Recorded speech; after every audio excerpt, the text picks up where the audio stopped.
Tá, vamos lá. Ruth é o livro que fala da história da Ruth. Agora, a gente vai ver por que tem um livro só pra contar a história dela. Porque, por exemplo, vamos ver pessoas que também têm histórias importantes, assim, conhecidas e que não tem livro. Sansão, por exemplo. Sansão é uma história bem conhecida. Tá, tudo bem, se vocês não conhecerem, ok, a gente vai chegar lá ainda. Mas Sansão é um homem que tinha o cabelo muito comprido, era muito forte, e a força dele estava no cabelo, e aí até que cortaram os cabelos dele, ele ficou fraco. Bom, enfim, essa é a história de Sansão. E ele não tem um livro chamado Sansão, né? Abraão podia ter um livro chamado Abraão, né? Tantas pessoas que fizeram muitas coisas não tiveram o nome de um livro só pra ele, né? Ou pra ela. Mas Ruth teve. E a gente vai tentar deduzir por quê, né? A gente não tem certeza absoluta, mas no final eu vou dizer por quê, que eu acho que ela tem um livro só dela e vocês vão dar a opinião de vocês. Então são só 4 capítulos. Meninas, eu vou falando, quando alguém quiser, só ligar o microfone e falar, tá bom? Então vamos começar no primeiro capítulo. O primeiro capítulo começa a falar sobre a fome que estava o país, né? O país de Israel, o povo, né? De Israel, a fome que estava tendo naquela localidade e que fazia com que as pessoas saíam de lá buscando um local melhor. Quando a gente fala fome, naquela época, a gente diz assim, falta de chuva, né? Porque lá eles viviam do quê? Eles viviam de plantação e de criação. Então, quando não tinha chuva, não tinha que plantar e os animais morriam. Então, era uma época de seca. Então, tinha tido uma grande seca naquela região e aí as pessoas viajavam, se mudavam para outros locais que tivesse água para eles poderem sobreviver.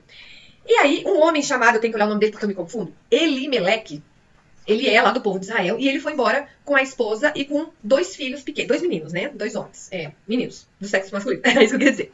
Ele foi com os 2 filhos e a esposa foram embora para uma cidade chamada Moabe. Moabe não era habitada pelo povo de Deus, era habitada por um povo pagão. Quer dizer que quem morava lá adorava outros deuses. Mas não quer dizer que quem adora outro Deus quer dizer que é uma pessoa inimiga. Tanto que hoje nós conhecemos pessoas que são católicas, espíritas, que são ateus e não são pessoas ruins. São pessoas boas, têm uma vida correta, mas que não adoram, né? Não confiam no mesmo Deus que a gente. E tá tudo certo, né? Infelizmente, eles acreditam em outra coisa, mas assim, como pessoa, a gente pode conviver com esse tipo de pessoa que tem essa crença diferente da nossa. Então a mesma coisa era lá em Moabe. As pessoas não cultuavam a Deus, mas não quer dizer que era um povo inimigo. E aí, Elimeleque, e foi com a esposa chamada Noemi, para essa cidade. Aí passou um tempo, ele morreu. A Bíblia não diz o que ele morreu, mas enfim, ele morreu. Os filhos cresceram e se casaram. Não diz o nome dos filhos. Quer dizer, na verdade eu não me lembro. Eu não anotei. Não sei se diz também porque não faz diferença nenhuma na história. Eles morreram e acabou a história deles. E eles tinham casado. Um tinha casado com uma mulher chamada Orfa e a outra era Ruth.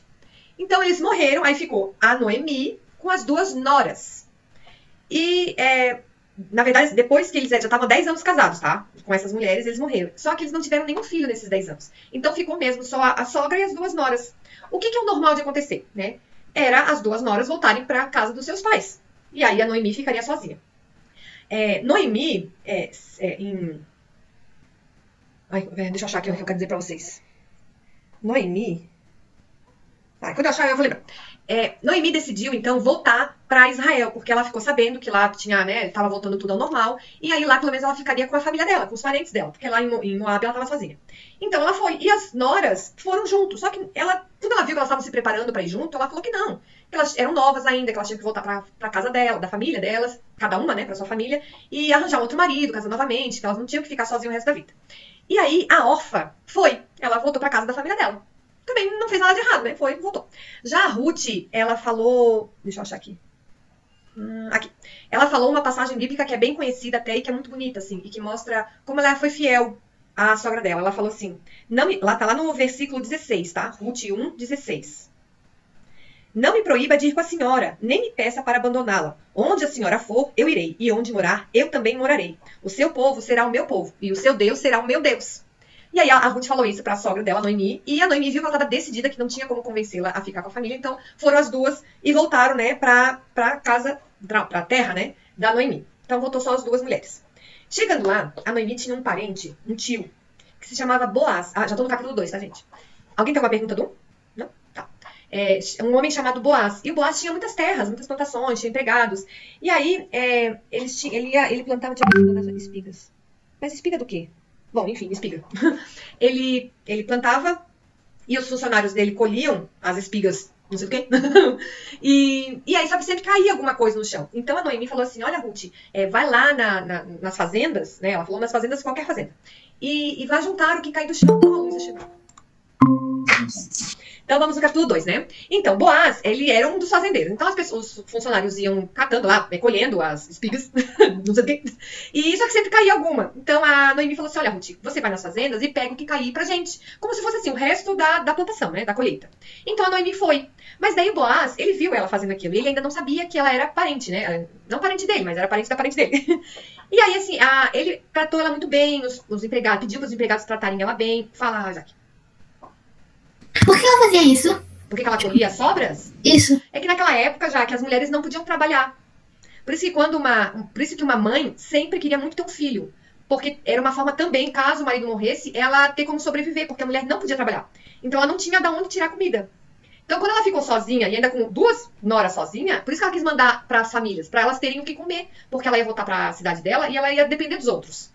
Então daí, como a Ruth era mais nova, né, tinha mais saúde, digamos assim, ela pediu pra Ruth ir buscar o resto de comida, porque elas não tinham de onde tirar, entendeu? Então, daí Boaz, né, acabou descobrindo que ela era parente da Noemi e disse, né, que perguntou se ela queria comida, entregou comida a mais pra ela levar pra Noemi, como se fosse uma marmitinha, deu mais espigas pra ela e disse que ela não precisava mais colher do chão, que ela podia colher lá do pé mesmo. E tratou ela muito bem, assim, foi um homem muito gentil. E aí ela foi pra casa e contou pra Noemi, né, a gentileza que ele tinha tido, assim. E aí, vamos pro capítulo 3. Naquela época, gente, não era como hoje, que assim, a mulher conhece o homem, aí olha, os olhos brilham, e ela sonha com ele, daí rola assim uma troca de olhares, aí eles namoram, aquela coisa fofa e romântica, né? Não era. A mulher tinha que arrumar um marido. E o marido, às vezes, tinha várias mulheres, isso era comum, a gente tem que pensar com a cabeça deles naquela época, né? A época de Ruth, meu Deus, faz uns 4.000 anos atrás. Se a gente voltar 100 anos no Brasil, há 100 anos atrás, já era muito diferente. Agora imagina 4.000 anos atrás. Então, né, a gente tem que pensar que isso que eu vou contar é normal, tá? A Noemi, ela precisava arrumar um marido pra Ruth, para as duas sobreviver, para elas não precisar ficar vivendo de favor, né, dos outros. Então ela falou assim, olha, minha querida Norinha, vai ter uma festa lá no sítio do Boaz, e aí ele vai beber, e aí eu quero que você se deite com ele, ou seja, vá para o quarto junto com ele, que daí, seja gentil com ele, trate ele bem, quem sabe ele decide se casar com você. Ou seja, né, era pra ela ser uma menina charmosinha pra ele. E aí a Ruth foi, e ela fez exatamente o que a sogra pediu. Ela tratou ele muito bem. Ela foi como se fosse uma serva dele. Ela que queria atendê-lo, assim, ser muito gentil, não uma empregada mesmo, né? O que ele quisesse, ela iria fazer. E aí, ele também foi muito gentil com ela e disse que não, deixou ela dormir no pezinho da cama, assim, botou o pezinho da cama lá pra ela dormir ali, pra ela ter um lugar pra ela dormir, passar aquela noite, para as pessoas não verem ela saindo do quarto dele, pra ela não ficar mal falada. Então, ele foi muito gentil até nisso. E aí, tinha uma coisa que ele estava pendente do falecido Elimeleque. Porque ele foi embora lá de Israel, mas ele deixou as terras dele lá. Ele tinha terras. Só que daí, quando a Noemi voltou, ela tinha onde morar, mas ela não tinha como trabalhar nessas terras, porque ela não tinha como ela administrar a propriedade. Então, eles tinham que vender aquilo para ela ter um dinheiro para ela sobreviver. Então, a família, né, os parentes, os homens, se juntaram para ver quem ficaria com as terras do Elimeleque. Quem ficasse com as terras do Elimeleque ficaria responsável em cuidar e alimentar tanto a Noemi quanto a Ruth. Isso é algo da época mesmo. Então, assim, você vai ficar com as terras dele, então cuida da viúva e da nora. E aí, por sequência ali de quem tinha direito, tinha um outro parente na frente do Boaz. Na frente do Boaz tinha um outro parente, um outro homem, que por direito seria o primeiro a querer ou não ficar com as terras. E aí, ele não quis ficar com as terras. Ele disse, não, eu já tenho muita coisa pra fazer, não vou poder ficar com mais essas terras, ainda mais as 2 mulheres. Aí ele falou, Boaz, se você quiser, você pode ficar. Ele abriu mão das terras pro Boaz. Aí Boaz aceitou. Ele ficou com as terras, ficou responsável em cuidar da viúva, né, que era a Noemi, e se casou com a Ruth. E assim, nisso, foi muito provado, assim, que todo esse caminho foi feito por Deus. Porque o outro homem poderia ter, né, pedido a terra pra ele, e ele, quem sabe, não seria tão gentil com a Ruth como o Boaz foi. E aí, Ruth e Boaz tiveram um filho, tá no capítulo 4 já, tiveram um filho chamado Obed. Obed teve um filho, que é neto da Ruth, que se chamou Jessé. Jessé teve um filho, que é bisneto da Ruth, que se chamou Davi. Então, Ruth é bisavó do rei Davi, que lá na frente é da genealogia de Jesus. Então, Jesus, ele veio da descendência da Ruth. Por isso que eu imagino que Ruth tem um livro só para ela. Porque é a partir desse momento que começa a ser desenhada a genealogia de Jesus. Aí Davi teve Salomão, aí foi indo. Aí vai depois lá em Mateus 1, vocês já leram, né? Mateus 1 tem a genealogia de Jesus. Então, Ruth, ela está na genealogia de Jesus. Então, eu creio que é por isso que ela tem um livro só para ela. Um livro que conta somente a história dela. Acaba aqui, quando acaba, né, Ruth 4, tá falando de quem ela vai ser mãe e avó.